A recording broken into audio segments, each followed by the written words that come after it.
Join ForumIAS Academy, trusted by hundreds of toppers, including IAS Rank 1 Shruti Sharma.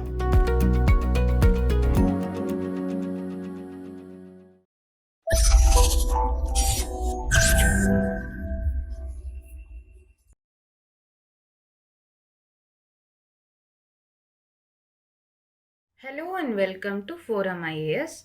Today is 3rd February 2023 and these are all the articles that we are going to see today. Their relevance for prelims and mains examination are given here. Let's move to the first article. The first article is about one candidate contesting in 2 seats. So, in the last Lok Sabha election also, the Honorable Prime Minister contested from 2 seats and the Honorable Leader of Opposition also contested from 2 seats. Often, the high-risk candidates, they contest from 2 seats. So, there was a petition in the court against this and let us see what the court has to say about it. So, the court has refused to set aside the provision which allows candidates to contest polls from 2 constituencies. Why SC has refused to set aside this section? This section is actually section 33 clause 7 from Representation of People's Act. So, the Supreme Court said that it is a policy matter.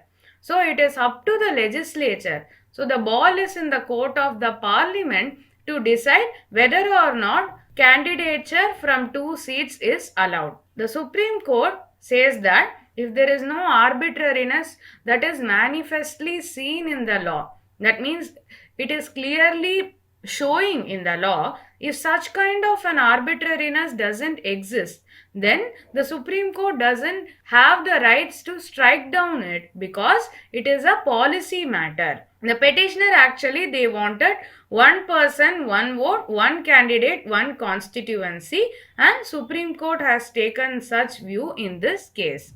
And the government says that the law cannot curtail the right of a candidate to contest in elections. And at the same time, the law cannot curtail the polity's choice of candidates. So, because a candidate is capable of contesting in 2 seats, both these constituencies get to pick the candidate. They have the opportunity to pick such a candidate. So, if that is restricted, the choice is also restricted. That is also government's view. And they say that restriction to 2 constituencies is reasonable enough. More than 1 and it is restricted to 2. It's not more than 2. If that is the case, then there will be arbitrariness. More than 1 restricted to 2 is reasonable restriction only. That is the government's viewpoint. Now we will see the background information about the section 33 clause 7 of Representation of People's Act. So, according to this section 33 clause 7, a candidate can contest any election from up to 2 constituencies.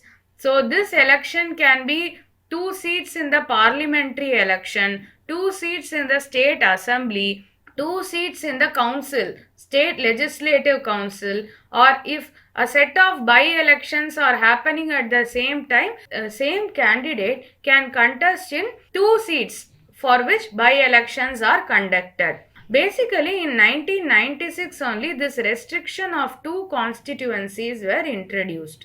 Before that, there was no bar. A candidate can basically contest in any number of constituencies.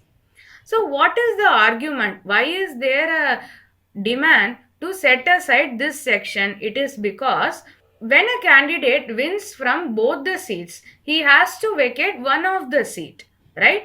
So, what happens for the other seat? By-election has to be conducted. So, if a by-election has to be conducted, it is burden on government manpower and whatever resources are spent in conducting a by-election. Not only that, the previous election that was conducted, it becomes invalidated, right? This person vacates their seat. That expense also becomes redundant and the government has to shell out further money. So monetary expenses are also a factor. And there is also this factor of injustice to the voters of a constituency from which the candidate is quitting. So all these factors are there, due to which there is a demand to set aside this section 33 clause 7 of RPA. So election commission, when it studied this, they had suggested that probably if a person wins from 2 seats and they are vacating 1 seat, they can be made to bear the government's cost of election for this constituency, and it can be 5 lakh for assembly constituency and 10 lakh for parliament election, so that there won't be burden on the public exchequer. This is the suggestion. That is about this news article. We saw what is the case that is going on and what is the background information, what can be the way forward. Moving on to the next article, it is about Mussoorie. So, the National Green Tribunal, they have taken suo motu cognizance of a report that talked about Mussoorie. We have been familiar with the Joshimath subsidence case that was also dealt with in our news analysis for the past 1 month. So recently a news report also came out in a newspaper and NGT has taken suo motu cognizance of the issue. So the Labasna, to which we all aspire to go to, Lal Bahadur Shastri National Academy of Administration, they study conducted in 2001, they had said that Mussoorie had reached its carrying capacity and no further construction is viable. You can't carry out any more construction at all. That was the finding of the report by Labasna. Now we have to understand what is carrying capacity. Carrying capacity is the average population size in a particular habitat. That means how much population can a habitat support. So how much population can exist in a particular habitat is determined by availability of adequate food, shelter, water, maids, etc. So what does it mean when carrying capacity is exceeded?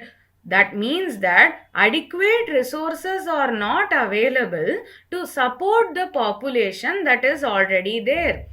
Adequate resources would not be available in the future also to support the population. That is what it means when we say the carrying capacity has been exceeded. Though this report came out in 2001, no remedial action has been taken so far. That is because there is pressure from Uttarakhand Hotel and Restaurant Association. Obviously, they are benefiting from the tourism in the state and they don't want any ban on the developmental activities. So in Mussoorie, if we specifically talk about Mussoorie, the problems are that there is seepage and there is also land subsidence. Why there is land subsidence is that in the area that was studied, there were no drains for the drainage of rainwater. So what happens? There is no way for the rainwater to discharge. And there is a sewage line that is also passing through the land that is subsided. Because there is no way to drainage, the place becomes unstable and the sewage line would also undergo seepage under these circumstances. So here it is written that if there is absence of proper drainage, there is subsidence of sewer lines as well as roads. And there is one more factor, that hill ecosystem is already a fragile ecosystem, and hill ecosystem also houses unique flora and fauna, and as a result of this also it is a fragile ecosystem. And not only the tourism and construction activities, other areas that we need to look into are vehicular traffic. Obviously, if there is lot of tourism footfall, there would be adjacent vehicular traffic also. Then sanitation management. Why? We saw that there are no proper drainage. And ecological integrity also should be maintained. Why? in order to protect the unique flora and fauna available and also to conserve the soil stability in the area so that there is sustainability of the Mussoorie city itself. Okay, for this purpose, NGT had constituted a 9-member committee, and the committee will look into the environmental damage. They will conduct hydrogeological studies, geomorphological studies. They will take a comprehensive look at the Mussoorie situation and they will suggest remedial measures. And the deadline given for this committee is April 2023. Okay, so this article talks about a possible damage to the city of Mussoorie in the light of recent Joshimath episode. Moving on to the next article, it is about LCA Tejas, Light Combat Aircraft Tejas. So this light combat aircraft is at the final operational clearance stage and it will become the centerpiece in the Aero India Expo 2023. Now we have to look into the background information about LCA Tejas. This is very important, very important for the upcoming prelims. This aircraft is designed by Aeronautical Development Agency.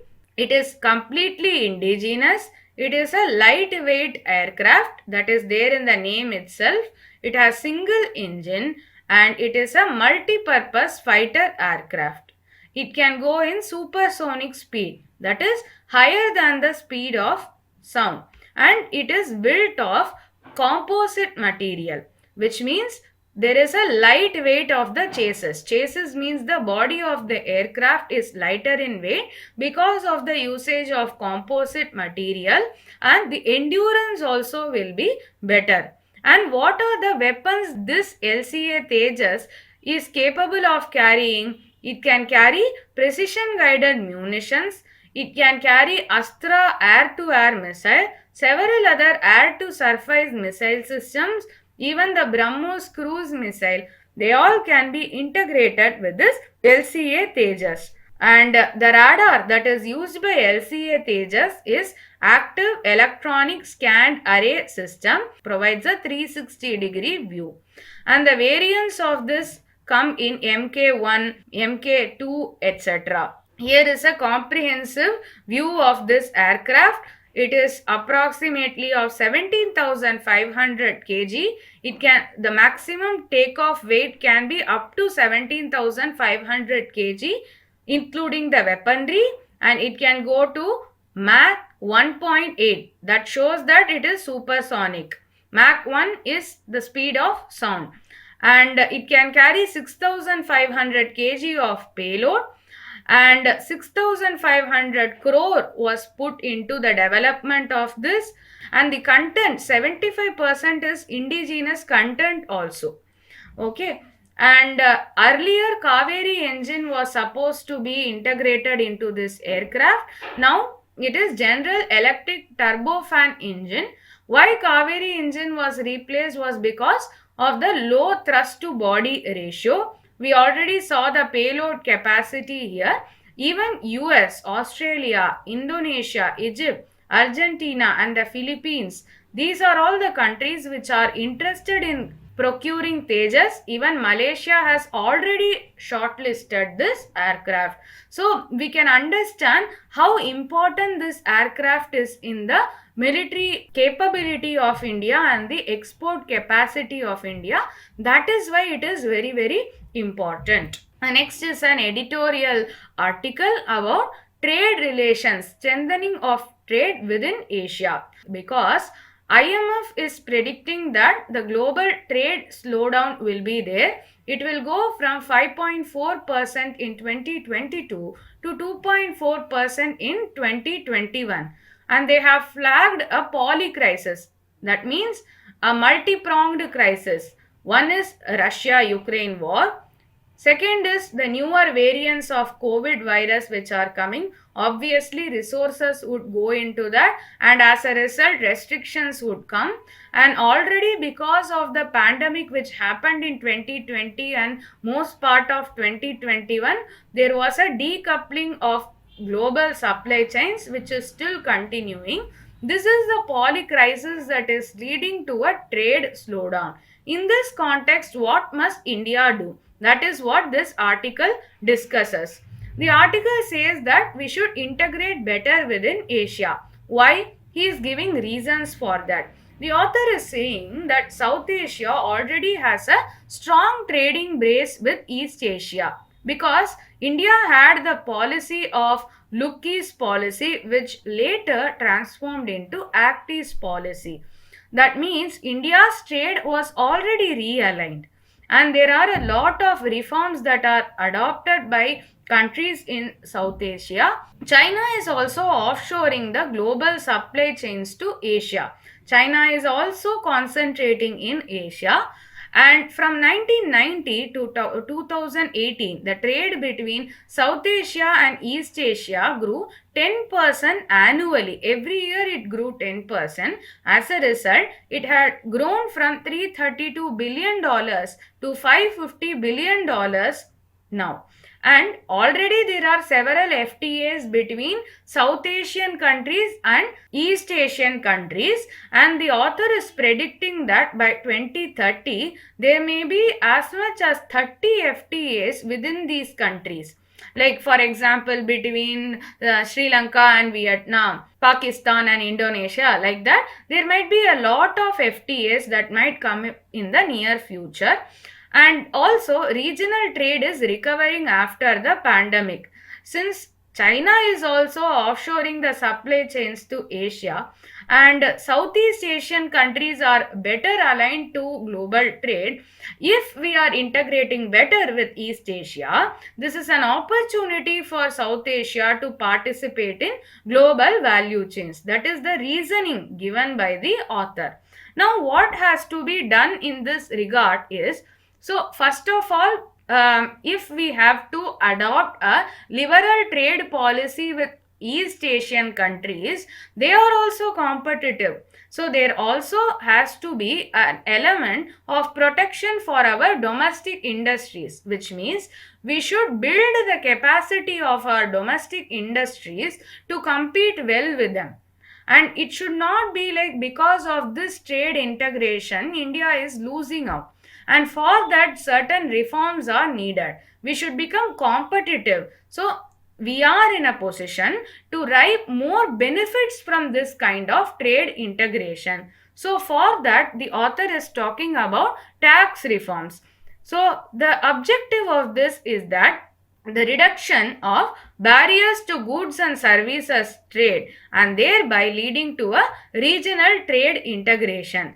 So, what are these barriers to goods and services trade? It can be tariff and non-tariff barriers. Tariff barriers are like high taxation rates, high import duties, that is a tariff barrier. Non-tariff barrier is quality control measure. We have seen examples in the past wherein India's Alfonso mangoes were not allowed in Europe because they cited there is a lack of phytosanitary measures. That means these mangoes don't uphold to the sanitation standards that is there by the EU. That is the non-tariff barriers, basically quality control measures. So the author is calling for reduction of tariff and non-tariff barriers, and also special economic zones. What is a special economic zone? It is an area within our country. So SEZ concept is there in many countries. I am talking about it from India context.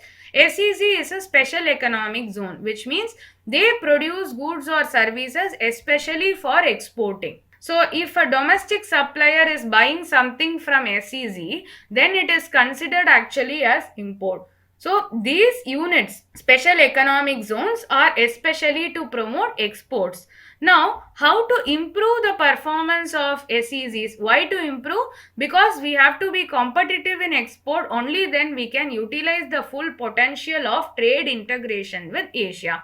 How to improve performance of SEZ? Mostly services SEZs, their investment needs to be done because we are already good in services. Then have macroeconomic stability. Like in the case of a controlled rate of inflation, there is no big current account deficit, there is no big fiscal deficit, stability of policy, that is macroeconomic stability, that will be more suitable for better performance. And then good regulatory policies, there is no arbitrariness, provide them with reliable electricity, provide them with proper internet services, provide them with good manpower. These all are the things that will organically improve the status of SEZs, so that they are able to thrive and become competitive in case there is more trade integration with Asia. And now we already have seen about RCEP in the past, that is Regional Comprehensive Economic Partnership. This is a trade integration pact. It is an FTA among the Southeast Asian countries, China, Australia, Japan, etc. India backed out of this because we don't want to become exploited if there is a free movement of goods and services. The author is saying that we can afford to go into this by, in a step-by-step manner, pursue comprehensive FTAs. Then you will improve your strength, you will improve your capacity of handling such FTA, so that the domestic industry is not hurt, and then you can go into RCEP. Why RCEP is essential is because regional rules based trade has to be there. In various parts of the world there is increasing protectionism, especially in the West, in US, in other European countries there is a rising wave of protectionism, and World Trade Organization WTO, which has to go against this protectionism, is also not very effective. So if we are forming a bloc like RCEP, we will have a regional bloc, but it will be a rules based trade which is against protectionism. So the author is saying we have to move towards this, but in a step-by-step manner while still improving our capacities. And there is this bloc BIMSTEC, Bay of Bengal Initiative for Multi-Sectoral Technical and Economic Cooperation, which includes countries such as India, Bhutan, Nepal, Bangladesh, Myanmar, Thailand, etc. So India has been giving more importance to BIMSTEC because SAARC is inactive, South Asia Association for Regional Cooperation. SAARC is inactive because of Pakistan. So India is giving more thrust to this BIMSTEC. So this is the comfort zone of India. There more trade reinvestment has to be there. We have to reinvent this organization in terms of a liberalized trade across these countries, step by step go to FTAs and thereby integrate into RCEP so that you are able to utilize. So in conclusion, what they are saying is that you can't straight away integrate with China. That will affect the country's prospects heavily. So the starting point is Southeast Asia. First connect South Asia and Southeast Asia, and later there will be eventual trade integration across Asia. So it is step by step. First, India should integrate with BIMSTEC. From BIMSTEC, we have to go into other Southeast Asian countries, then integrate to overall East Asia. By then, we also would become competitive enough in a Asia which also has a China, right? So that is the crux of the article. There must be more trade cooperation within Asia, and what should India do in order to survive in this new normal. That is about this article. This is very important for GS3 or GS2. They might ask in the wake of the COVID pandemic, what should India do? Rising wave of protectionism is there. What should India do? This is a very beautiful article which is advocating a sustainable solution which will focus on India also, which will focus on liberalized trade also. Okay. Then the last article for the day is about Red Sanders. So the news is that there were 28 incidents of Red Sanders confiscation seizure were reported in traffic. So this traffic is a trade monitoring organization. This is a database that is run by sites. CITES, what is CITES? CITES is a convention on international trade in endangered species of wild fauna and flora. So basically, this is an international agreement between governments so that even if there is international trade of wild animals and plants, the survival of the species is not affected. That is the work of CITES, this convention, which ensures that the trade is balanced with the survival of species. Now this article talks about red sanders. It talks about confiscation of red sanders. So you might have seen this movie Pushpa, which released in the last month of 2021 or the beginning of 2022, which was about the smuggling of red sanders, right? So this species is very, very valuable. That is why it is smuggled. Now we have to know certain facts about red sanders for prelims point of view. So this is the scientific name of red sanders, that is Pterocarpus santalinus, and this is endemic to the Eastern Ghats, and especially in Eastern Ghats it is found in Andhra Pradesh. The maximum height that will reach, that this red sanders will reach, is 10 to 15 meter, and it is said that this red sanders is India's most exploited tree species. Mainly this tree is exported to China, Hong Kong, Singapore and USA. Why? There this red sanders is having some spiritual as well as economic significance. In these countries, red sander furniture, handicrafts, etc. are of great value. Red sanders, the red dye that is extracted from red sanders, it is used as a coloring agent in textiles and medicines also. That is the utility of this species, and that is why it is widely exported. But under India's foreign trade policy, the import is prohibited, totally prohibited, and export is restricted. Okay, in the Wildlife Protection Act, it has various schedules. Schedule 1, 2, 3. Schedule 1, 2 and 3 is for animals, and Schedule 4 is for endangered plants and trees. This red sander is a tree. It comes in Schedule 4 of Wildlife Protection Act. According to IUCN and Red List, it comes under the endangered category, and this is a very slow growing tree species. It takes 25 to 40 years to mature. So what needs to be done? So basically this species grow in a very restricted area. So whatever area that it grows, it can be declared as a high conservation reserve. So we are closely monitoring the situation. That is the remedy. So we'll move into questions. This question was asked in prelims 2016.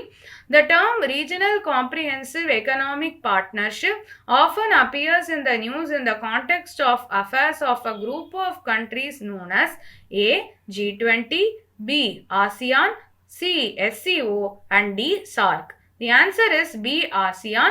So it is a trade cooperation between ASEAN countries and other countries like China, Australia, Japan, etc.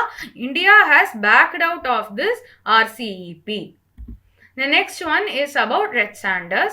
With reference to red sanders sometimes seen in the news, consider the following statements. 1. It is a tree species found in a part of South India. 2. It is one of the most important trees in the tropical rainforest areas of South India. Which one of the statements is or are incorrect? It is asking for incorrect statement. Answer A, 1 only, B, 2 only, C, both 1 and 2, D, neither 1 nor 2. Now we will see the statement. Statement 1 is correct because yes, it is found in a part of South India, that is Andhra Pradesh. It is one of the most important trees in the tropical rainforest areas of South India. This is incorrect. Why? Because it is found in Eastern Ghats. Eastern Ghats doesn't have tropical rainforest. Western Ghats only have tropical rainforest.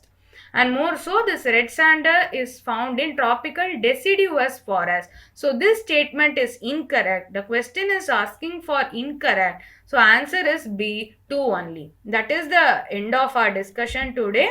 Like, share, comment, subscribe and follow us on all these social media platforms. This is Indumati signing off. Have a good day. Thank you.